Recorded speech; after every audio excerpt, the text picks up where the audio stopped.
O pé não pega não, né? Hã? O pé não pega não. Não, eu tô de chinelo. Não pega não. Não tem problema não. Tá gravando, tem 10 minutos já. Bom dia, mais uma vez, tudo bem? Bom dia, já, a voz tá boa já? Ah, já tá passando aqui há um bom tempo. A gente não escuta não, a gente falando? Não, mas isso aqui é ao vivo, pô. Mas eu vi alguns podcasts fazendo assim, botando um fonezinho, né? É, porque às vezes a pessoa fala alto e estoura no microfone. É por isso que eles usam o microfone, o fone. Ah, mas nem... Porque tem limitador aqui. Aí você consegue ver se a pessoa tá falando muito alto. É, entendeu? Mas eu coloco um limiter, aí ele não passa, não estoura o volume, entendeu? Entendi. Vou até tomar aqui o... Vai que um dia, né? Vai que um dia a gente é patrocinado. Patrocinador. Vou beber água. Vou botar de costa aqui, mas já sabe o que é, né? Vai que é Coca-Cola. Não tem como saber, né? É. Como? O que não é, né? Mas hoje estamos com Fernanda Rodrigues. E aí, Fernanda, tudo bem? Tudo bem. Mais conhecida como Fernandinha. Teu trabalho o pessoal chama de quê? Cara, já me chamaram de várias coisas. Já me chamaram de Nanda, já me chamaram de Conceição, que é o meu sobrenome. Conceição. Eu já trabalhei num lugar com 3 Fernandas, e aí não dava pra chamar Fernanda que todo mundo ia olhar. Todo mundo me chama de Fernanda, normal. Acho que Fernanda é a boa. Fernanda Rodrigues, formação bacharel em Direito, especialista em Direito Digital. Isso aqui é braba. Experiências, já passou pela Caixa Econômica, Banco Bradesco, escritórios de advocacia e afins. E afins. E afins, pode ser? É afins. Estamos aqui para mais uma manhã de sábado, interrompendo a semana com Fernanda Rodrigues. E aí, tranquilo? Tranquilo. É a primeira? Tá nervosa? Não, tô não. Então tá de boa. Não tem a gente aqui, não tô nervosa não. Daqui a pouco a Samara entra pra ser A Samara espectadora. entra pra fiscalizar. Ela gosta de ver, entendeu? Pra próxima que ela fizer, ela ver se vai sair legal. É demais, cara. E aí, Fernanda, diga pra gente, qual é a sua história? A minha história eu tenho 28 anos, começando lá pelos primórdios. Eu estudei na Fundação Bradesco, assim como você. No último ano do ensino médio, eu decidi que... Na verdade, não no último ano do ensino médio, né? No primeiro ano ali do ensino médio, eu comecei a fazer pesquisa de o que eu vou fazer da vida. Eu já tinha falado assim, eu quero fazer várias coisas. Eu já quis ser biomédica. Biomédica? Biomédica. Biomédica é demais. Já quis ser biomédica, já quis ser antropóloga forense. Mas da onde isso daí, cara? Biomédica, eu não me lembro exatamente por quê. CSI. Pode ser. Pode ser. Pode ser, mas o antropóloga forense foi na época daquela série Bones. Que tinha a doutora Bones, que ela era antropóloga. Legal. Teve a fase que eu quis fazer gastronomia. Gastronomia. Que foi a época que eu aprendi ali a cozinhar. Mas aí depois essas ideias foram passando. E aí, na verdade, quando eu comecei a procurar ali no primeiro ano, eu estava focada em biomedicina. E aí eu comecei a procurar pré-vestibular, porque eu tinha uma noção de que com a base que eu tinha na época, eu não ia conseguir passar numa faculdade pública. Para biomedicina. Ainda mais para biomedicina, que era uma coisa assim, que eu queria, mas não conhecia como era o mundo dos vestibulares. Entendi. E aí a gente começou, eu e a minha amiga Carol, a gente começou a fazer pesquisa de cursinho. Porque a gente queria continuar, mas queria fazer cursinho. Sim. E aí um dia a gente tava naquela... Eu nem sei se ela existe ainda, numa escola chamada Roquete Pinto, na Tijuca. Sim. E aí o professor virou... A gente tava fazendo prova pra Preveste. Eu acho que isso foi no segundo ano já do ensino médio ou no primeiro. E aí ele chegou e falou assim... quem vai fazer IMITA? Quem vai fazer AFA? Quem vai fazer Preveste? E a gente ficou assim, IMITA? Ficou um olhando pra cara do... Que negócio é esse? O que é isso? E aí a gente, na hora que a gente tava saindo, eu não lembro muito bem se a gente perguntou pra ele o que era. E no final esse professor que tava aplicando as provas virou nosso professor no colégio que a gente foi realmente. Ah, então ele fez a ponte pra vocês. Não, ele não fez a ponte. E Por acaso? Por acaso? Por acaso. Ah, maneiro. Ele era, acho que, coordenador nesse Roquete Pinto. Que, diga-se de passagem, ele é o pai da Débora Seco. Que isso, gente? Ele é o pai da Débora Seco, professor de matemática. Coincidência, né? E aí a gente tava... eu não lembro se a gente perguntou pra ele na época, mas eu sei que explicaram pra gente o que era IMITA. E a gente ficou muito... IMITA. É o IME, que é... IMITA. E aí a gente ficou ali na curiosidade, até que a gente começou a conversar com o Matheus, que era nosso amigo da escola, que tinha acabado de passar para o IPICAR. E aí ele tinha feito o curso no Elite. E aí ele... vocês querem fazer o provão do Elite? Consigo pra vocês, depois talvez falar com o coordenador, ver se consegue uma bolsa pra vocês. E aí ali começou, a gente começou a estudar, a gente marcava um grupo de estudo, não tinha só eu e a Carol, tinham outras pessoas da nossa sala, da escola inclusive. A gente marcava na casa dela, ele ensinava pra gente matemática, outras coisas que eram necessárias pra passar pro bolsão. E a gente fez o bolsão. Aí a gente ficou, acho que com 30%, e aí ele conversou com o coordenador, e o coordenador acho que deu mais 5, mais 10 de bolsa. E aí chegou a hora mais difícil, né? Que era desenrolar com a minha mãe e com o meu pai. Pra poder pagar. Pra poder pagar, porque eu tava saindo de uma escola que dava tudo pra gente, até a meia, né? Pra quem não sabe, a Fundação Bradesco dá tudo. Do lápis de cor, régua, livro, caderno, até a meia, o sapato, dá tudo. Pra uma escola que eu ia ter que pagar tudo. Sim. E a gente tava num ano ali de transição, foi justamente o ano do casamento da Samara, seu casamento. E a gente tava naquele ano de transição ali, a minha mãe ficou muito incerta se realmente a gente ia ter dinheiro pra pagar. E meu pai topou a ideia na época, não, vai fazer. A gente também tava numa fase em que na Fundação Bradesco tava muito difícil, porque a gente já tava à noite, as coisas já estavam ficando meio pesadas, porque a galera tava ficando mais velha. Estudando à noite, era um outro tipo de outro ambiente, né? Outro tipo de ambiente. Já tinha muita gente que trabalhava. Sim. Inclusive no Bradesco, na Bradesco Seguros, ou então em estágios em outros bancos, que foi o meu caso. Foi quando eu estava no primeiro ano do ensino médio que eu fui estagiar na Caixa Econômica. Tu estagiava na Caixa Econômica e à noite já ia... E à noite, só que aí como teve uma questão de horário, que a escola falou assim, olha, você tem que vir para educação física, que a nossa educação física era antes do horário. Se você não vir para educação física, você vai reprovar. E a gente entrou num conflito de horários entre a Caixa e meu horário de educação física, que era um dia na semana, mas eles não aceitaram me liberar e a escola também não aceitou eu não ir para a educação física. Então acabou que eu tive que sair do estágio. Entendi. E aí voltando à história de mudar de escola, foi justamente numa época onde ninguém podia fazer a minha transferência, porque o meu pai estava operado e minha mãe estava trabalhando. Então toda a transferência, tudo, pagar, tudo, eu fiz tudo sozinha. Não, tu não falsificou a assinatura? Não, meu pai estava operado, aí eu falei com a coordenadora, ela me deu todos os papéis, eu levei pra casa, porque a minha mãe não concordou na época, meu pai que virou o responsável financeiro. E aí tudo eu fiz sozinha. Caraca. Tanto que no primeiro dia de aula não tinha blusa pra ir, porque minha mãe falou, não, eu não vou te dar, seu pai concordou, ele que vai te dar. Eu fiquei acho que umas 2 semanas sem blusa. Os dois discutindo e você tendo que... E eu indo pra escola com blusa de borboleta. A sorte é que era uma escola particular que me deixou ir sem a blusa, né? Porque se fosse outro lugar, por exemplo, a fundação, eu nem entrava. Não ia deixar, é verdade. Aí eu fui pro Elite e no meio do ano, assim, quase no meio do ano, na verdade não no meio do ano, porque aquele ano foi muito rápido, assim. A gente começou ele cedo, porque o concurso, na verdade, da AFA é julho e agosto. Então a gente começava cedo para poder acompanhar quem queria fazer esses concursos.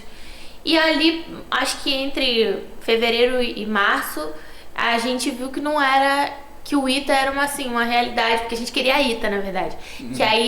Que o ITA era uma realidade que talvez não acompanhasse. E a gente foi ao longo do curso descobrindo realmente, com os professores falando, descobrindo como é que era o ITA, o que ele podia oferecer pra gente. Entendi. E aí a gente acabou se interessando por outros lugares. Eu me interessei pela AFA, só que o que era o impeditivo pra mim era a vista. Eu tenho problema de vista e é um grau muito alto. Naquela época, hoje é um grau muito maior, mas naquela época já era um grau que me impediria de entrar, na verdade, em qualquer lugar. Qualquer lugar, qualquer concurso, qualquer trabalho é um impeditivo. Na verdade, era um impeditivo pra eu entrar em qualquer concurso militar. Entendi. E aí, eu lembro que eu fui no médico, eu fui no oftalmologista e ele me garantiu, falou assim, ó, você tá perto de fazer 18 anos, você vai poder operar, você vai poder e acabou. E eu fiquei naquela, eu estudei na esperança e fiquei na esperança de poder operar. Pra poder passar para um concurso. Só que acabou que eu não passei. E aí o orçamento, né, era só daquele ano. Meu pai e minha mãe falaram assim, ó, não tem condições de pagar um outro ano pra você. E aí eu fiquei 1 ano em casa, que foi 2013. Eu fiquei estudando, eu fiz vários concursos na época, eu fiz Detran. Mas já tinha acabado Já tinha acabado o ensino médio. Já tinha acabado tudo, tá. Aí eu fiquei estudando, naquele ano mesmo, de 2012 para 2013, eu passei numa faculdade pública, só que era um tecnólogo de segurança pública na UF. Só que era no turno da noite, pra isso eu teria que me mudar pra Niterói. Dá pra pegar um ônibus e voltar, chegar 1h da manhã em casa. Hoje, a Fernanda de hoje pegaria um ônibus, mas a Fernanda de 2013, meu pai e minha mãe não deixou. Então, eu comecei a estudar em casa em 2013, eu fiz alguns concursos, fiz Detran, fiz Petrobras, que fiquei com uma colocação muito boa, só que tinha que ter um técnico de administração que eu não tinha, então não foi pra frente. E aí eu fiquei naquela, e agora, o que eu vou fazer? E eu tinha 2 cursos, eu não sei porquê, assim, a engenharia eu até sei, mas o direito, eu não me lembro por que ele surgiu, como ele surgiu, mas eu tinha 2 cursos muito fortes ali. Eu tinha engenharia, que como meu pai sempre trabalhou com obra, a gente cresceu na obra praticamente. Vendo esse mundo assim. Vendo esse mundo, era uma coisa que eu me identificava, que eu gostava de fazer. Então eu tinha cogitado a engenharia civil. Só que eu ainda estava muito naquela de concurso. Eu ainda estava no mundo do concurso. Então, e eu estava com uma base muito boa para desistir. Eu tinha um português muito forte, um inglês muito forte. Eu tinha acabado de sair de um ano onde eu tinha praticamente aprendido os meus 10 anos de escola em um ano só. Então eu ainda estava muito forte naquilo ali.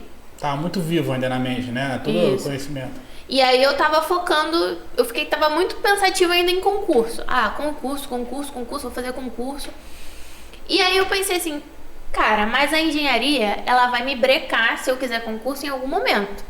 Porque ela vai ser boa para um concurso de nível superior, mas vai ser limitado.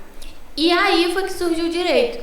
Porque como eu estava focada na carreira militar naquela época, eu pensei assim, então a carreira jurídica pode me levar para as carreiras policiais. E aí eu entrei na faculdade com esse objetivo. Entendi. Que foi se perdendo ao longo da faculdade.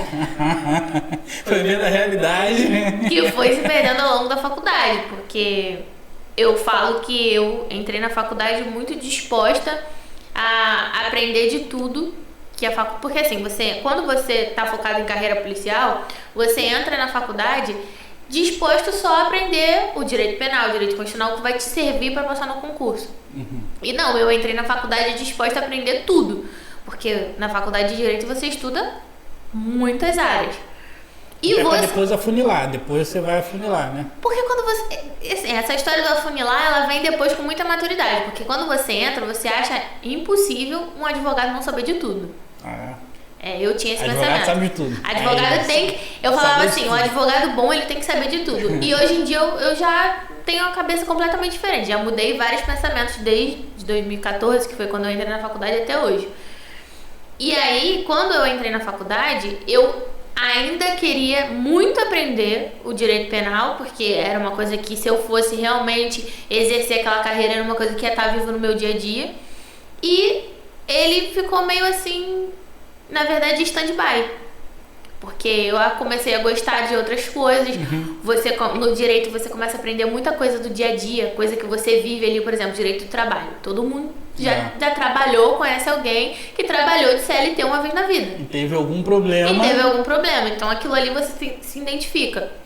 Quando você começa a estudar direito civil, é um livro que te fala desde o seu nascimento até a sua morte. Que te conta o que vai acontecer quando você nasce, quando você casa, quando você separa, se você separa, quando você morre. É uma coisa que está presente no seu dia a dia. Então eu comecei ali, na verdade, eu falo até isso com a Elaine, minha amiga que trabalha comigo, que estudou comigo na faculdade. Na faculdade eu falei isso pra ela, eu acabei perdendo o encanto pelo direito penal, que era o que eu tão queria aprender. O direito penal, ele faz o quê? O direito penal é o que você conhece como o direito que leva todo mundo pra cadeia, ou não, ou solta todo mundo da cadeia. Tá. É o poder punitivo do Estado. Tá. É o que dá direito ao Estado de punir uma pessoa com as penalidades previstas no Código Penal. E aí o direito penal é dividido entre direito penal material e direito penal processual, que é como segue. O material, que é como a gente define aquele direito, e o processual é como vai seguir o rito do processo. Tá. É como um processo funciona. Um anda com o outro. Um tá ligado ao outro. Tá. Porque sem o direito material e sem o processo, não anda nem o material nem o processo. Perfeito. E acabou que no 7º período ali da faculdade, quando eu cheguei na prática, porque a gente faz prática jurídica, quando eu cheguei na prática, eu encontrei uma professora que virou de cabeça pra baixo, porque ela me fez gostar de direito penal de novo. Caraca, que reviravolta. E já era parte do processo. A gente já tinha passado pelo material, que eu tive uma professora só. E aí essa professora chegou pra mudar, assim, virar, porque eu comecei a gostar daquilo ali de novo. Entendi. E aí a gente já tava naquela fase de pensar na prova da OAB. E aí ela falou assim, todos os professores, na verdade, falavam naquela época: escolham uma matéria para fazer na OAB que vocês tenham afinidade, que vocês sejam bons. Então, para você fazer na OAB, para você fazer a prova da OAB, então tem uma Tem uma matéria que é a segunda fase. Entendi. E aí, nesse meio do caminho, que eu comecei a gostar de penal de novo, eu já tava numa carreira profissional diferente. Eu já tava exercendo completamente diferente. Porque quando eu decidi fazer direito, era aquela: ou você trabalha, ou você não faz. Porque ou eu estudava mais não sei quantos anos para passar numa faculdade pública, ou eu trabalhava e pagava, porque não tinha condições dos meus pais pagarem a faculdade para mim. E aí eu comecei a fazer pesquisa. Eu fui na Veiga, Unicarioca naquela época tinha. Eu comecei na Unicarioca. Eu lembro, no Meia, né? Fui no Meia e eu fui no centro também, aí no metrô da Carioca. Aí eu cheguei na Estácio também, só que a Estácio eu já odiei de cara. Eu cheguei na Estácio e já não gostei. Olha o feedback, Estácio. Olha o feedback. Eu nem estudei lá. E já não gostei de cara, porque eu não sei, não gostei na época. E aí eu conheci a Unigran Rio, que foi onde eu estudei. E eu falei assim, pô, eu preciso de um trabalho. E aí minha mãe começou a fazer a ponte ali, ver quem tava precisando de alguém com zero experiência, porque eu só tinha experiência do estágio que eu fiz na Caixa, que foi um período curtíssimo. Sim. Foi uns 3, 4 meses, muito curto. Então eu fiquei naquela, tipo, quem é que vai me empregar agora? Eu já tinha sido vendedora, já tinha feito um extra de Natal em outubro de 2013 e tinha odiado. Foi a pior experiência da minha vida. Não pelo fato de ser vendedora, mas pelo ambiente. Entendi. Era um ambiente extremamente tóxico. Eram, assim, pessoas que trabalhavam comigo muito legais, mas a gerência era muito tóxica. A pessoa tinha uma implicância comigo que não me deixava sentar. Eu ficava desde a hora que eu chegava na loja até a hora que eu saía em pé, e se eu sentasse a mulher reclamava. Então, assim, tanto que eu fui parar nesse emprego porque eu briguei com a minha mãe. A verdade é essa. Ué, mas o que tem uma coisa a ver com a outra? Ela que te arrumou o trabalho e você brigou com ela? Eu sempre conto isso para as pessoas e todo mundo ri. Eu tava numa época, em 2013, que, cara, eu tomava refrigerante e comia pão com mortadela todo dia.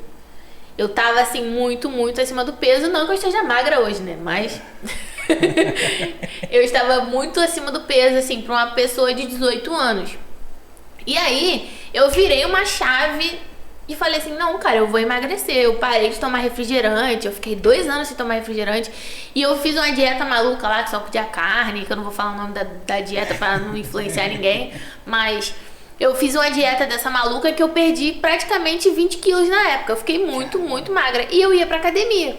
Sendo que eu tava vivendo a vida de herdeira, né? Porque eu fazia isso tudo, mas eu ficava em casa o dia inteiro. Entendi. E ia pra academia. E até que chegou um momento que ela me falou assim, não, eu não tenho dinheiro pra pagar academia. E aí a gente quebrou o pau, porque ela não quis me dar dinheiro pra ir pra academia e tal. Ela falou assim, então tá bom, tu quer ir pra academia? Eu vou arrumar um trabalho pra você. Aí foi um pelo outro. No dia seguinte ela arrumou uma entrevista pra mim. No dia seguinte ela arrumou uma entrevista pra mim. Eu fui. E aí eu passei por esse trabalho de vendedora, que foi horrível, pior experiência. Era Natal, né? Era final de ano e a gente tava definindo quando que cada um ia trabalhar. E aí a gente tinha feito um café da manhã. Cara, eu nunca esqueço disso. A mulher chegou pra mim, no meio de todo mundo, e falou assim, você parece que tem síndrome de Down. Tipo, eu com a mentalidade daquela época, fiquei quieta. Mas se fosse hoje, o pau ia quebrar, filha. Porque se fosse hoje, o pau ia quebrar e aí a gente ia se ver lá no TRT. Mas enfim.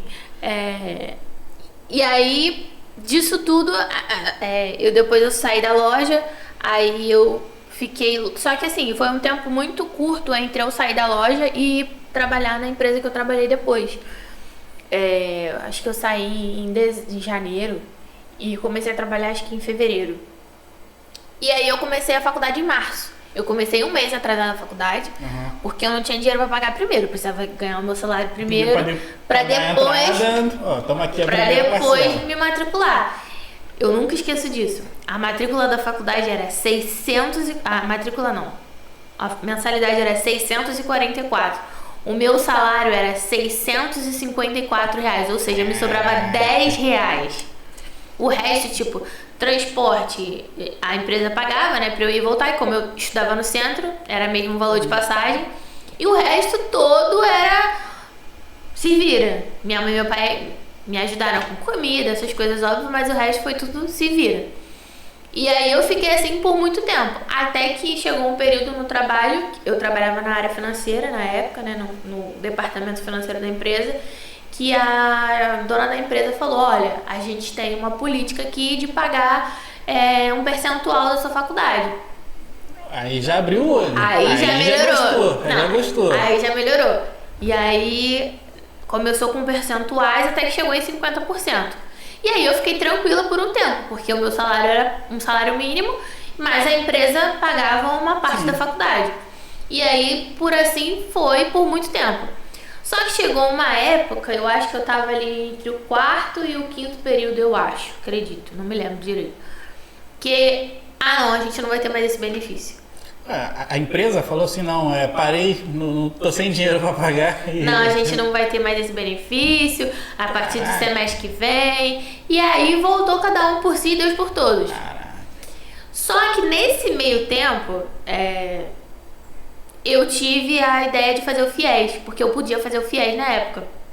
E aí eu tive um problema com o FIES, que a faculdade colocou uma modalidade errada, acabou que eu precisava de fiador, sendo que eu já tinha feito todo o trâmite, todo o processo, e eu entreguei o contrato na faculdade. A menina da secretaria falou assim, tudo bem, tranquilo, você não precisa mais pagar mensalidade. A gente vai processar o seu contrato e o FIES vai pagar o seu contrato, vai pagar as suas mensalidades atrasadas. Problema resolvido. Problema resolvido. E assim eu parei de pagar, vivendo feliz. Quando eu fui fazer a matrícula no semestre seguinte, que a empresa já tinha, né, reduzido o valor, você não tem FIES, você vai ter que pagar. E esses 6 meses todos tem que pagar. Caralho. E aí começou uma bola de neve, porque eu negociava um, ficava devendo o outro. E aí começou essa bola de neve. O que te motivou, assim, a continuar? Porque tu tava a empresa tá pagando, diminuiu. Aí depois deu entrada no FIES e não pagou mais. Assim... A motivação foi, ou continua ou sai. Então eu tava ali prestes a desistir. Caraca. Que foi na época, inclusive, que vocês foram morar em Salvador. E aí minha mãe precisava... minha mãe... Não, 2017. 2016 ali pra 2017. Que minha mãe precisava de alguém pra ajudar ela no salão. Foi. E aí eu já tava assim, meio... Eu já não tava muito satisfeita onde eu tava, porque eu tinha saído do financeiro e tinha ido pro jurídico, mas não tava legal, não era o que eu queria. Foi uma época assim muito difícil mesmo, porque eu não tava feliz no trabalho. A faculdade eu tava gostando muito de fazer, mas a parte financeira tava quebrando, e foi numa época em que eu precisava, tipo assim, ou eu ajudava minha mãe, ou arrumava alguém pra ajudar ela, ou a gente ficava ali naquele imbróglio. E aí eu já tinha feito uma entrevista pro banco, pro Bradesco. Só que, a gente resolveu ficar com a estagiária porque o contrato dela não acabou ainda, mudou a gerência, então vai ficar... Esquece. E aí, em 2017, alguém falou assim pra minha mãe, alguém do banco, né? Eu não lembro quem foi, não sei na verdade quem foi, eu acredito que tenha sido a Clara. Falou assim, olha, dá o currículo da Fernanda de novo, que mudou a gerência, e aí a estagiária vai sair. E aí eu mandei meu currículo e fui fazer a entrevista. Isso ainda não estava efetivamente no jurídico da empresa que eu estava trabalhando. E aí eu fui fazer a entrevista, eu gostei muito das gestoras, né? Da coordenadora e da chefe do departamento.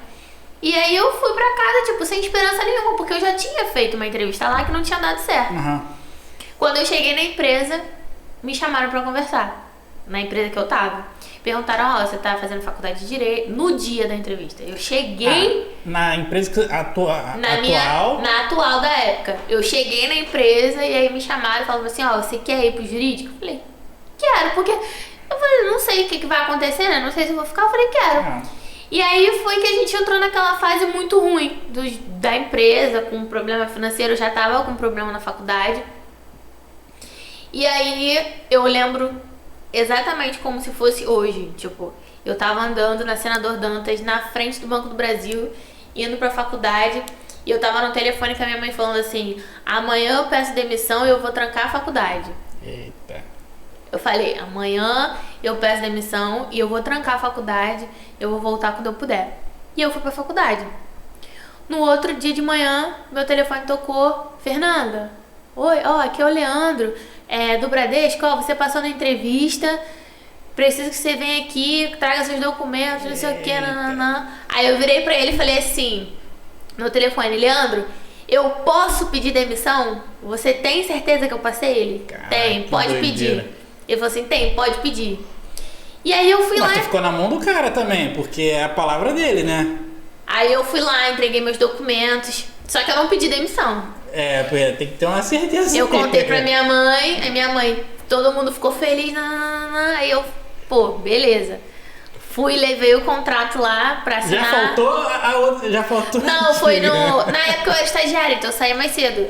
Que teve esse lance também. Quando vocês foram pra Salvador, eu pedi pra me transformar em estagiária. Porque na verdade eu precisava de horas complementares. Entendi. E aí eu ia... seria melhor. Aí eu pedi pra me tirarem, pra me colocarem como estagiária. Aí falaram assim, eu te coloco como estagiária, mas você não vai ganhar o que você tá ganhando hoje. Que ainda foi pior ainda. Diminuiu o teu valor pra tu pagar a faculdade. Que já tava caro. Na época, a faculdade já tava 1.200 e eu ganhava R$900. Sendo que eu ganhava com um salário, né, de CLT, eu ganhava 1.400, eu acho, na época. Então reduziu bastante. E aí eu cheguei lá, pedi demissão, feliz da vida. Só que eu não sabia ainda quanto que eu ia ganhar no banco. Eu tava feliz, mas eu não sabia quanto de dinheiro efetivamente eu ia ganhar. Nem nada? Não, porque eles não sabiam. Eles falavam que nem eles sabiam o salário, que vinha no contrato. Cara, eu lembro como se fosse hoje. Quando eu cheguei no CIE, a mulher me deu o contrato assim, a primeira coisa que eu peguei foi olhar. Quando eu vi o valor, eu falei, não acredito. Eu saí de R$900 para 2.800 e eu fiquei assim, caraca, 2.800 reais. E conforme você fosse avançando na faculdade, o valor aumentava. Então, quando eu saí efetivamente do estágio, eu já ganhava 3.000 e pouco. Entendi. Então, o que eu ganhava no estágio era mais do que a minha coordenadora na época na empresa. E eu sei porque eu era do financeiro. Então, assim, eu ganhava mais como estagiário do que uma pessoa que já era advogada. Então, assim, foi uma virada de chave. E aí eu consegui colocar minha vida no lugar. Pagar um boleto atrasado. Com a ajuda de muita gente também. Que teve uma galera que me ajudou bastante. Que, na verdade, precisava de cartão de crédito pra passar na faculdade. Pra virar pra passar outro mês. Dar cheque. Teve uma galera que me ajudou, assim, a fazer acontecer. E aí eu fui pro banco. E aí eu fiquei no banco, só que quando eu entrei no banco, o pessoal falava assim, não fica muito esperançosa que você vai ser contratada, porque é muito difícil o estagiário ser contratado. E realmente era muito difícil porque na época que eu entrei, o departamento em si ainda tinha uma perspectiva, mas conforme os anos foram passando, você via que uma hora aquilo ali ia acabar. E o setor ia acabar? O setor provavelmente ia acabar ou ia diminuir, que é o que aconteceu hoje. E aí eu ficava naquela, tipo, vou estudar, vou trabalhar, vou focar, mas não vou ficar aqui. E aí, 7 meses depois, eu acho, eu cheguei, tava um clima de morte, assim, um clima fúnebre, e me chamaram e eu pensei assim, cara, agora vai acontecer alguma coisa, porque quando eu cheguei, eu lembro que tava todo mundo muito sério, trabalhando muito sério, ninguém falava, ninguém brincava, e eu vi que tinha pessoas que não estavam. E aí a minha chefe me chamou na época e falou assim, olha, a gente desligou 3 pessoas hoje. E eu pensei, agora, ralo. Aí ela, a gente desligou 3 pessoas hoje e eu queria saber se você aceita ser assistente jurídico. Aí eu, assistente jurídico, ela te contratar como assistente jurídico, você aceita? Aí eu, aceito. Aí ela, então tá bom, mas eu preciso que você faça um favor pra mim. Eu falei, o que? Eu preciso que você ache um estagiário tão bom quanto você. Eita. E rápido. Porque pra eu te contratar, eu preciso de outra pessoa. Precisa estar entre o 7º e o 8º período, precisa ter carteira da OAB e carteirinha de estagiário. Precisa ter carteirinha de estagiário da OAB e preciso de alguém pra ontem. Logo. Aí eu falei assim, tá bom. Aí eu tinha acabado de chegar. Eu falei pro Luan, vou tirar meu intervalo, tá? Aí ele, tá bom. Aí eu entrei no elevador. Aí quando eu entrei no elevador, eu mandei mensagem pra 2 pessoas que vieram na minha cabeça. Uma foi a Bianca, que tinha trabalhado comigo na outra empresa, e o Matheus, que os dois tinham ali mais os perfis de... O Matheus, o que fez Não, já é outro Matheus. Eu conheço muito Matheus, já é outro Matheus. E o Matheus que tinha trabalhado comigo na CM2 também. E aí eu entrei no elevador em choque, assim. Aí o salão da minha mãe era exatamente do lado do prédio, do Bradesco, né? Eu saí, entrei na portaria, subi o elevador e tava com uma cara de pálida na porta. Minha mãe e a Samara não entenderam nada. Quando eu entrei, eu falei assim... eu vou ser efetivada. E aí todo mundo começou, festa. E aí eu também não sabia o salário. A gente só soube o salário muito tempo depois também. E eu fiquei 1 mês, quase 2 meses fora, assim, pra poder ser feita a contratação. E aí eu entrei como assistente jurídico. E fiquei até outubro de 2016. E aí nisso eu já tinha me formado na faculdade e já tinha começado a pós. Porque pra mim não fazia sentido eu sair da faculdade e não ter nada em mente. E naquela época, a OAB não era uma prioridade pra mim, porque o que eu fazia não necessitava da OAB. Entendi. E eu tinha 2 anos pra passar. Então, o banco te dá, quando você é assistente, te dá 2 anos pra você passar na prova da OAB. Então, eu tava tranquila quanto à OAB, esqueci a OAB e fui procurar pós. Entendi. E aí eu comecei nessa de pós, que eu queria fazer direito digital, que o meu trabalho de conclusão de curso foi focado nisso, né, em crimes cibernéticos. E aí era uma coisa que tava muito nova, muita coisa, tipo, pouca coisa. E aí foi que eu achei essa do Ministério Público e aí eu entrei nela. E no ano de 2020, quando teve o ano da pandemia, em outubro, a gente foi desligado do banco, todo mundo do departamento. Só ficou realmente, tá lá até hoje.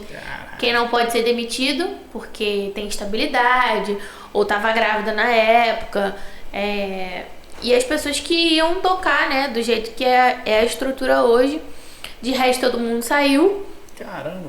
E eu continuei naquele de procurar emprego, aí foi aquele período de procurar emprego. Sabático, período sabático. Vou botar de período sabático, né? Foi aquele período que eu fiquei procurando emprego e terminando a pós, porque a minha pós era um horário, assim, muito ruim pra eu começar um novo emprego, que era de 9 a meio-dia. Então eu terminei a pós, e aí nesse meio tempo aí, entre 2020 e 2021, foi que eu comecei a focar na OAB. Que aí eu falei, não, na verdade mais pra 2021, né? Eu falei assim, não, porque agora tá na hora, né? Já que tô procurando emprego, vai que eu arrumo emprego de advogado. Sim. E aí eu comecei na saga da OAB e tô até hoje. Vai passar. Quase um concurso público. Várias etapas. E aí, o que você falou assim dessa parte que teve que... Demitiram 3 pessoas, né? E você entrou, né? Ficou felizona e tal, mas depois teve um longo período também que você continuou trabalhando lá, né? Você teve alguma decepção nessa área ali? A decepção, assim, na verdade, quando a gente entra num lugar muito novo, a gente cria muita expectativa. Sim. Eu tinha várias expectativas pra minha carreira no banco. Só que eu sabia que aquilo ali, uma hora, não ia vingar. Por quê? Porque ao longo dos anos, era praxe, assim, alguém vai ser demitido. E eu achava, erro meu, mas eu achava que pelo fato de eu ser nova e estar estudando e trazer coisas boas pro banco, que eu não seria eliminada tão rápido. Nos jogos vorazes. Ledo engano. Nos jogos vorazes do mundo corporativo. E... Se acomodou ali? Não foi questão de acomodar. Eu acho que hoje, se eu ainda estivesse lá, eu estaria acomodada. Entendi. Se hoje eu estivesse lá, eu estaria muito bem financeiramente, mas estaria mal na questão de experiência profissional mesmo. Porque o que a gente fazia lá não tem nada a ver com o que eu faço hoje. Uhum. Lá eu não praticava o direito em si. Eu era uma administradora. Eu administrava uma carteira de processos. Eu fazia pagamentos, eu fazia reuniões com pessoas, eu batia metas. Então, assim, eu não era uma pessoa da carreira jurídica. Por isso que é tão difícil eu explicar para as pessoas hoje em dia que o que eu fazia antes não tinha nada a ver com direito. E por que a minha experiência, apesar de ser num departamento jurídico, não era jurídico. Não era prática do jurídico. Era muito difícil de explicar isso para as pessoas quando eu fazia uma entrevista para uma área que não era minha. Porque como que eu ia... eu trabalhava no departamento jurídico, mas... Não fazia... Eu não fazia. Eu fazia relatório, eu fazia pagamento, eu lia decisões, eu dava parecer. Então, era coisas que não tinha muito a ver com o mundo jurídico. Entendi. Era uma consultoria, uma assessoria e uma administração de processo. Entendi. Porque tudo que era feito no processo era o escritório contratado que fazia. Então, era assim, uma coisa muito rasa para a profissão em si. E esse era um dos motivos que me faziam não querer ficar lá por muito tempo. Porque ou você continuava fazendo aquilo ali para sempre, no Rio de Janeiro, ou eu ia para São Paulo. Sim. E eu já tinha muito essa questão de, eu quero ir para São Paulo. E aí, quando trocou a chefia, que foi pro chefe que tá lá até hoje, eu falei assim pra ele, olha, se tiver qualquer oportunidade, qualquer vaga que seja em áreas que você acha que eu me adequo, alguma coisa assim, ou até mesmo na área jurídica, o que a gente faz hoje, me transfere. Uhum. Eu sou nova, não tenho filho, não tô prendida. Tô disponível. Tanto que essa foi uma das minhas decepções na demissão. Porque na demissão, ele não precisava ter me demitido. Não que ele tivesse gerência sobre isso, porque eu sei que ele não teve.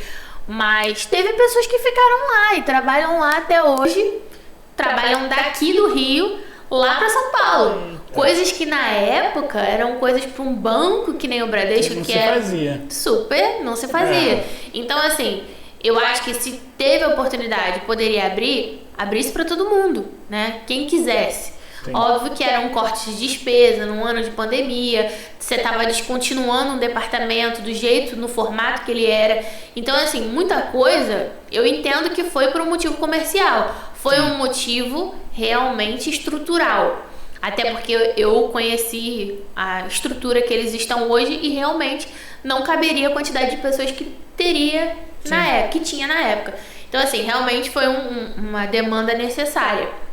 Mas essa foi uma das minhas decepções nesse exclusivo. E é assim, o período de demissão, eu já fui demitido uma vez do quartel.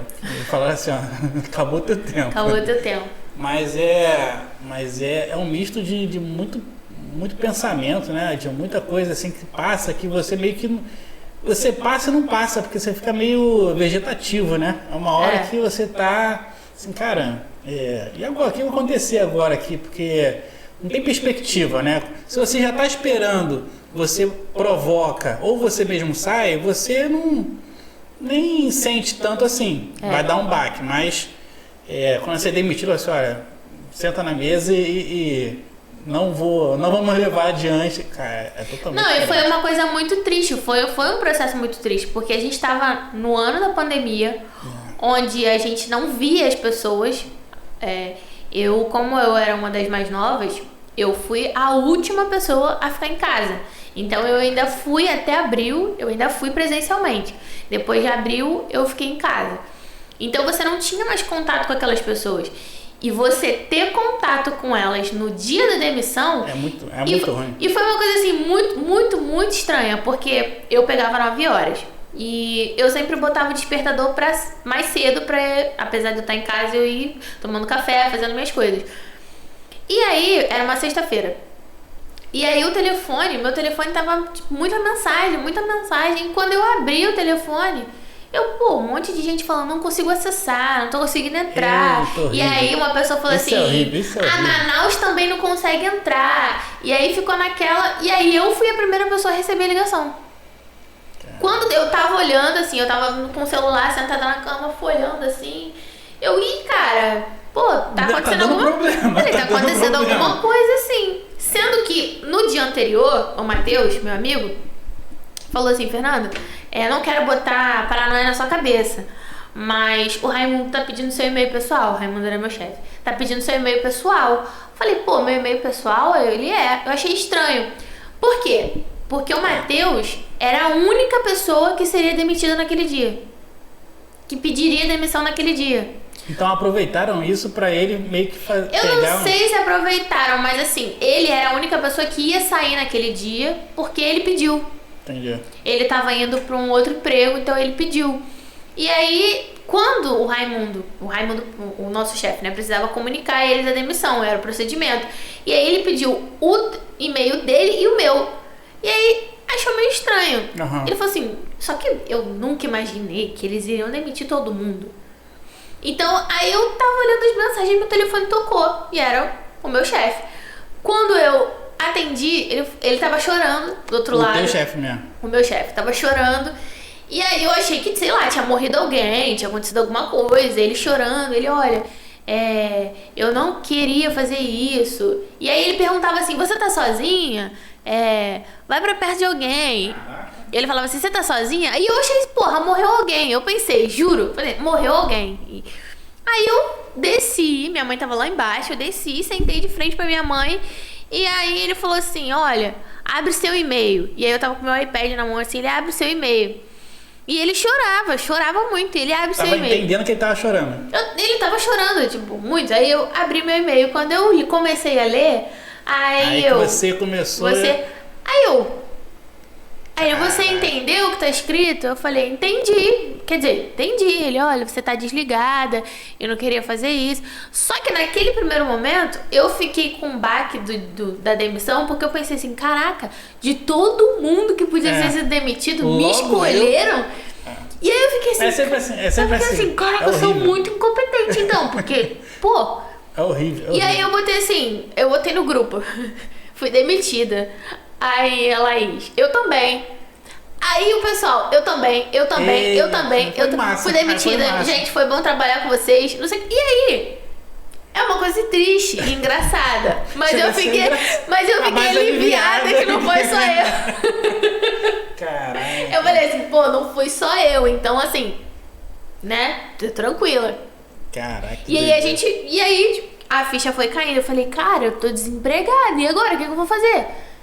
E aí eu comecei a me desesperar. E aí eu falei, comecei a ficar assim. Aí eu encontrei todo mundo lá no depois no mesmo dia. No demissional? No mesmo dia, no demissional. Aí você encontra todo mundo que você não viu o ano inteiro. E aí todo mundo, sem saber o que fazer. E gente tendo demissão revertida na hora, porque não podia ter sido mandado embora, porque tinha estabilidade, voltando pra casa. E aquela confusão. Caraca. E aí, depois disso, teve o meu ano sabático. E eu voltei a trabalhar em julho de 2022, no escritório de advocacia, que uma amiga me indicou, que no mundo é o QI, né? Quem indica. E eu tô no escritório hoje fazendo o direito de verdade, que é completamente diferente do que eu já tinha feito em qualquer outro lugar. Entendi. Que é você sentar e você analisar o processo, você fazer a peça, você estudar, que um bom advogado tem que estudar. Entendi. Não adianta essa de... Não, é só o Google. Joga no Google que vai nessa. Vai nessa. Estuda não pra tu ver. Ó, você falou lá no início, né, sobre aquela início de jornada no Elite, né?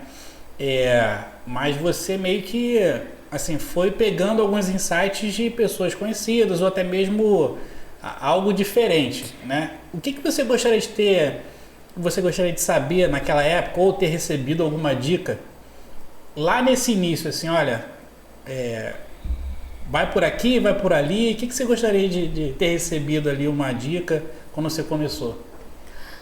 Cara, eu não consigo muito identificar isso, porque na verdade o Elite foi a melhor coisa que aconteceu na minha vida. Porque foi ali que eu criei o gosto de estudar. Então tudo que eu vivi ali com aquelas pessoas foi uma questão de aprendizado que eu levo pra vida.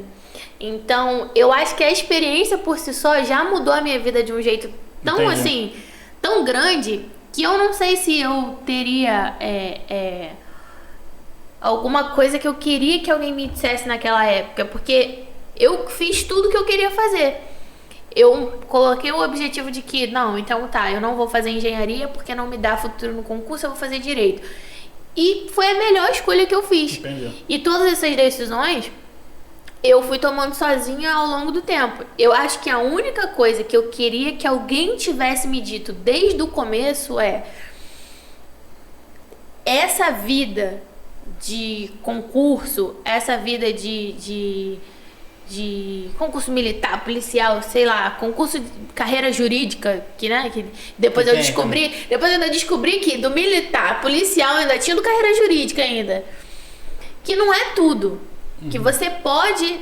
Porque eu tava muito fixada naquela ideia de que eu só ia ter sucesso profissional se eu fosse para uma dessas áreas. Depois eu tive a certeza de que não. Que no mundo corporativo, apesar dele ser maçante e massacrante, e escolhas corporativas podem não ser tão eficientes para quando se trata de pessoas no geral... Mas que o mundo dos concursos não é tudo. E a gente teve uma inércia de concursos aí que mostrou isso. Que muita gente que estava sendo concurseiro por anos e anos teve que parar de ser concurseiro e ir pro mercado porque não continuou. É porque não abria tantos concursos assim, né? É isso que eu tô falando. A inércia que teve no mundo dos concursos. A gente ficou muito tempo sem ter concurso. Por exemplo, aqui no Rio de Janeiro, a gente tem vários lugares que a gente não tem, com vários estatais, autarquias, que a gente não tem concurso há anos.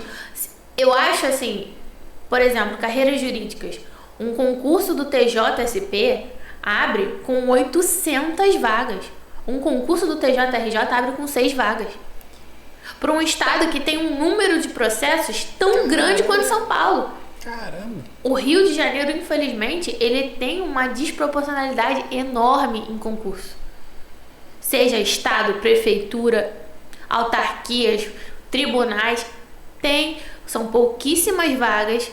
A gente abriu, teve concurso agora pro TJ de novo, abriu agora, semana passada, 400 vagas.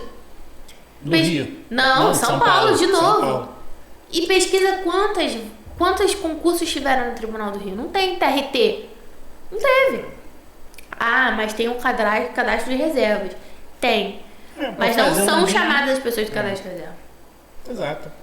Então, assim, eu queria que naquela época alguém falasse assim, ó, isso aqui é uma base pra você, mas não vai fazer diferença. Até porque, assim, pra mim, foi uma coisa que, como eu tinha um impeditivo nível 100, que era o olho... Assim, você não vai. E assim, depois eu tive a confirmação de que, cara, foi a melhor coisa que eu fiz foi não insistir, porque acabou que quando eu realmente fui operar, eu não podia operar.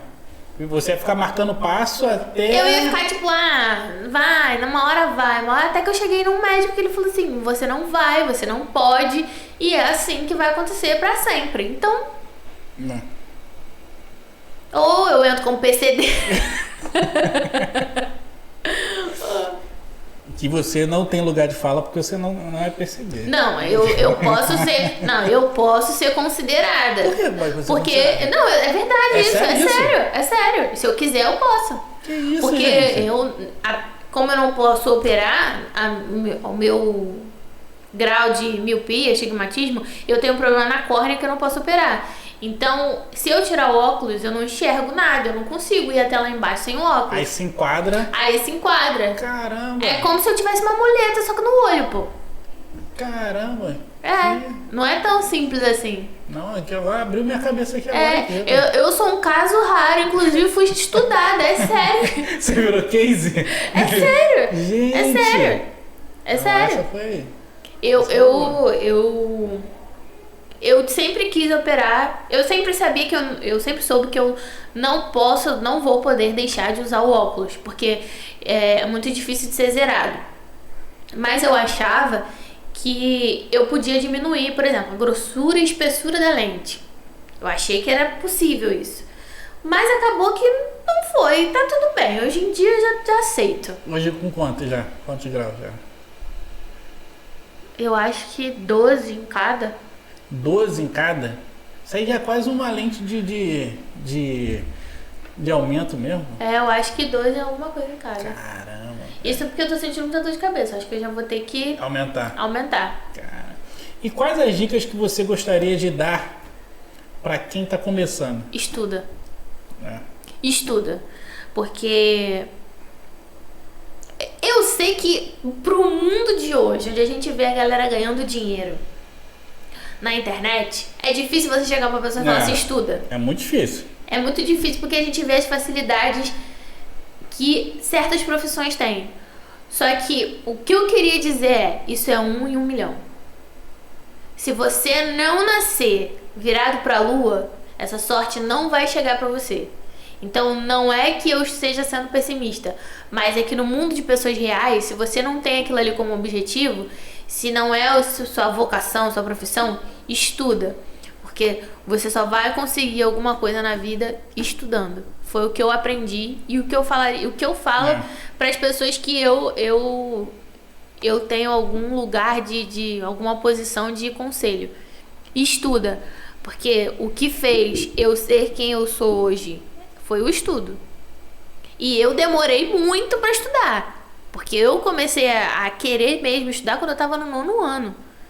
Entendi. Isso é um tempo que você gastou. É um tempo que eu perdi na escola. Exatamente.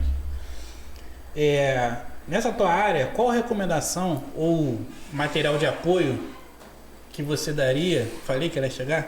Falei? Qual recomendação, material de apoio que você daria para quem quer entrar nessa área? Você já falou que pode estudar, Mas quem está começando, qual material que você já usou? Um curso, alguma coisa que você viu que mudou a tua vida mesmo para ter como base? Material de apoio, eu não acho que exista. Não acho que eu, nessa posição aqui, eu consigo falar. Mas uma coisa com certeza. Se você quiser entrar para a área jurídica, goste de ler. Tenha o hábito de ler. Porque você vai inevitavelmente ler várias horas por dia. Então, goste de ler, tenha aquilo ali como um hábito. Eu tive o hábito, eu sempre tive o hábito de ler, mas não assim, várias horas por dia, ler. E eu criei esse hábito na faculdade, por incrível que pareça. Antes você não curtia ficar lendo assim? Não, eu curtia ficar lendo, mas era uma coisa assim, eu lia um livro do Harry Potter quando saía na biblioteca, era uma vez a cada um ano. Entendi. Então, eu sempre tive o costume de ir pra biblioteca, de gostar de ler, de pegar livro, mas não era um hábito recorrente. E depois que eu entrei na faculdade, até um ano antes, quando eu já estava fazendo o curso mesmo, foi uma coisa que me trouxe, assim, o hábito que me trouxe hoje, o que eu consigo... porque você vai ter que estudar várias horas por dia na faculdade, você vai ter que ler várias horas por dia, você vai ter que escrever. Então, assim, você precisa. E uma recomendação que eu teria para quem... Um curso, sei lá... Português. É necessário. É necessário. Não é o básico, é você realmente saber, né? Porque a gente acha que sabe o português e não sabe. Na hora de escrever, na hora de falar, a gente tem vício de linguagem muitos, né? E então, dificultou muito. Por exemplo, você consegue hoje escrever com letra cursiva? Cursiva? Só se eu forçar. Se não forçar, o meu hábito já é letra de forma. Então, tem tanta gente que perdeu o hábito de ler e escrever só de estar no computador, que perdeu completamente a letra da pessoa, perdeu a forma. Sim. Isso é uma coisa que eu sou adepta da tecnologia, eu tenho todos os aparelhos eletrônicos da face da Terra, mas eu me forço quando eu estou estudando a escrever, porque para minha letra continuar sendo a minha letra e para eu ter o raciocínio de escrever aquilo ali. Sim. Uma coisa que me ajudou na faculdade também, meus professores não eram adeptos do digital. Era eu dito e você escreve. Muito bom, muito bom. Qual a frase que mudou a sua vida? A frase que mudou a minha vida? Eu acho que não tem nenhuma em específico. Mas tem algumas frases que eu acho que me chamaram a atenção. Que não são de... Eu não sei, são de livros que eu vi em séries. Tem uma muito... que me marcou, assim, seja um livro onde todas as pessoas querem ler. Tenha uma história bonita que chame a atenção e faça com que as pessoas queiram conhecer. Legal. Uma coisa que meu pai fala muito é que eu quero contar a minha história, não contar a história dos outros. O que mais que meu pai fala? Quem não serve pra servir não serve pra viver. Essa daí vai ser... Quem não serve, essa daí é by meu pai. Quem não serve pra servir, não serve pra viver. Tem mais coisa. Fez por merecer? Hoje em dia estão todas sendo usadas contra ele. E tem uma que... Essa aqui merece até uma leitura. Peraí. Diga. Peraí. Aproveitar o momento, né? Agradecer nossos patrocinadores. Que não é... Barra comercial aqui, ó. Nossos patrocinadores. Quem fez o nosso espaço aqui acontecer. Smart Web Informática, todos os AP3 de tecnologia. Quem fez o visagismo. Visagismo. Né? O Hair Stylist. Hair Stylist by Samaranda. Salão Samaranda. Tá? E aqui a bebidinha, tem um biscoito ali atrás ali. Ih, biscoito? Me ofereceram não. Delícias da Aurora. Tem que agradecer aos patrocinadores, mas diga aí, voltando ao comercial. Eu coloquei essa frase, é uma frase de uma série que eu vi que se chama Startup, que não tô fazendo propaganda da Netflix, que tem na Netflix, é uma série coreana. Eu gosto de série coreana, tá? É uma série coreana. E eu assisti logo depois que eu fui demitida do banco. Logo depois, era uma série que fala sobre inovação tecnológica, que fala muito sobre o mundo das startups, entre outras coisas, né? E eu assisti essa série logo depois e teve uma frase que me marcou muito, que foi essa daqui. Você é um rebatedor medroso. Por medo de ser criticado, não consegue nem mover o taco. Mas se continuar hesitando, vai perder. Então seja corajoso e rebata. Você também pode ser criticado, mas também pode fazer um home run. Chegou a hora de mostrar o que sabe. Então, naquela época, eu pensei assim, pô, eu tô em um divisor de águas. Eu tô numa fase onde eu posso ser um rebatedor, ou então eu posso ser uma covarde e ficar inerte. Eu, por muito tempo, fiquei pensando como uma covarde. Que eu fiquei pensando, tipo, eu tava bem e agora não tô mais. E minha vida deu uma girada de 360. E depois eu falei, não, então agora eu vou correr atrás do que é necessário. Então, se eu tivesse uma frase pra recomendar pra rapaziada. Boa, boa. Ó, a gente vai agora pro último bloco. Já? Já. Já falei tanto assim? Já. Meu Deus, já é 11h30. Eu falei 1 hora. Vamos pro último bloco. E olha que eu falei que eu nem sabia o que eu ia falar no podcast, hein? Nem sabia. Último bloco, tá? Vamos lá. Quando você é mais produtiva? Quando eu sou mais produtiva? Sendo bem sincera? Sim. Quando eu tô com vontade de fazer alguma coisa. Não, brincadeira. Eu sou mais produtiva de manhã. De manhã? De manhã. E de madrugada só pra estudar. Eu gosto de estudar de madrugada. Geralmente ninguém nunca me vê estudando.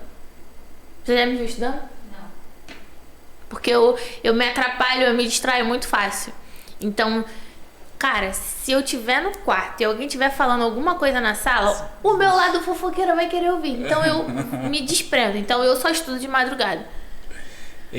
O que é um mito comum sobre o seu trabalho? Que advogado é rico? E não é não? Não. Então tô com a ideia errada. Tá. Com a ideia errada. Qual é a parte mais difícil de ser um advogado? Deixando claro, OAB, que eu ainda não sou uma advogada, mas eu estou falando sobre o que eu vivo diariamente. O que é mais difícil? Você lidar com pessoas. Você tá lidando com o direito de uma pessoa. Então aquilo ali pode significar tudo para ela. Quando você está trabalhando numa causa trabalhista que envolve um direito que a pessoa tinha e não recebeu durante um contrato de trabalho, aquilo ali pode significar muito para ela. Um reconhecimento profissional, um reconhecimento financeiro que ela não teve na época. Sim. Quando você está mexendo com direito previdenciário, você está mexendo com a vida da pessoa. Você está mexendo com auxílio-doença. Se a pessoa estiver doente, ela precisa daquilo ali para sobreviver. Está mexendo com a aposentadoria da pessoa, que é o que ela levou a vida inteira para conseguir. Quando você está lidando com direito penal, você está lidando com a liberdade de uma pessoa. Então, é muito complicado. É a parte mais desafiadora. É você saber que se você não fizer direito, você vai estar acabando com a vida da pessoa, se for o caso. Então eu acho que esse é o ponto. Esse é o ponto. Qual é a sua coisa favorita sobre o que você faz? Favorita? Inventar tese. Inventar tese? Como é que é isso daí? Por exemplo, a gente trabalha com depende no direito. Tudo depende. Nada que você chega pra mim é 100% certo. Por isso que não é exatas. Por isso que não é exatas. Tá. Isso aí. Porque apesar da gente fazer o direito regulado num problema que você tenha, cada pessoa vai ter um problema diferente. Então você pode ter um problema com uma linha de telefone que usou o seu nome para fazer tal coisa, mas a Samara pode ter um problema que a telefonia usou mais diferente. Então é você inventar uma tese, não inventar que eu digo do nada, tá, gente? É baseado em jurisprudência, em doutrina. Você criar uma coisa e que aquilo ali te leve à vitória. Então você tirar de uma coisa que você acredita que aquilo ali é certo, você mostrar que você tá certo e você ganhar no final, a melhor coisa que o advogado pode fazer é ganhar honorário de sucumbência, que mostra que o trabalho dele valeu a pena. Ou honorários dentro do processo. Mostra que ele foi tão bom que ele foi reconhecido. Entendi. Então, eu acho que é isso. Legal. E ganhar também, né? Importante. É importante, né? O que te dá motivação hoje? Hoje, É. dinheiro. Dinheiro, assim, na lata, né? Dinheiro pra poder viajar, pra poder comprar as coisinhas. Dinheiro. Com Tá quem rindo você... de quê? A plateia tá rindo. Com quem você fala quando se sente pressionada? Com quem que eu falo? É. Com Deus. Deus. Boa. Se for de trabalho, com alguém que precise. Se for de casa, com alguém que vai escutar meus problemas. Mas geralmente é com Deus. Como você define sucesso na sua área?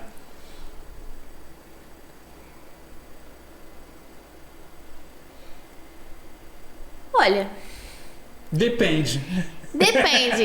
Eu aprendi que o sucesso é relativo. Sucesso é você ser, pra mim, é você ser reconhecido pelo que você é bom.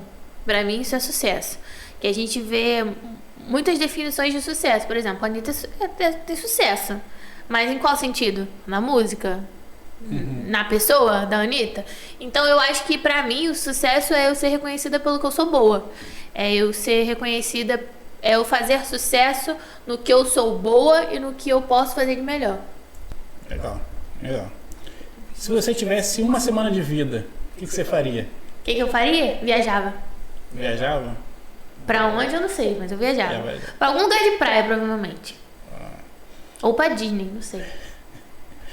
Pra Coreia, eu viajava pra Coreia, Coreia, mentira. é isso que- Eu viajava pra Coreia, mentira. Eu viajava pra Coreia do Sul, gente, que eu não Agora quero ir pra já Coreia. foi. Eu Agora- viajava pra Coreia do Sul. Agora já foi. Disney. Coreia do Sul. Segunda vez. Japão. E última. O que é felicidade pra você?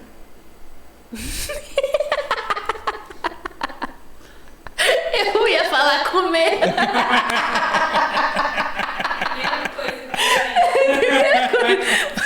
Primeiro é felicidade. É a primeira coisa que veio na mente. Não, viajar, comer comida gostosa, ficar com o Haru, com a minha mãe, com meu pai, com a Samara, com você. É isso. Então tá bom. Essa foi espontânea. Não, é a primeira pessoa que vai pegar. Deixa eu comer. Não, comer também, gente. A gente nunca sabe, né? Mas te agradeço por ter vindo hoje. Muito obrigada. Obrigado por esse espaço. Amanhã passou rápido. Passou rápido Passou mesmo. rápido, passou rápido. Pra quem falou que não ia. Não sabia o que ia comentar falar. nada, não vou falar Falei nada, da minha não vida sabia. Mas. Oh, mas eu não ganhei biscoitinho, reclamação. Não, mas você foi Água quase, pouca, quase ó. patrocinada. Água pouca, não. Quase patrocinada. É. Mas te agradecer por ter vindo aí. E Obrigada. deixe os seus contatos para quem quiser. Se você quiser, alguém entra em contato, te siga, deixa aí teus números de contatos, assessoria, consultoria. Para fins de não ser processada por infração de ética, não vou deixar os meus contatos no momento, mas depois que eu passar na OAB eu volto para contar minha trajetória. Boa. Mas resposta. pode me falar, mas pode me chamar, quem quiser, ó, se foi preso, alguma coisa assim, que a gente faz parceria, tá? Não tem problema não. Tá bom, muito obrigado e vamos para a próxima. Tchau, oi, bati no negócio aqui.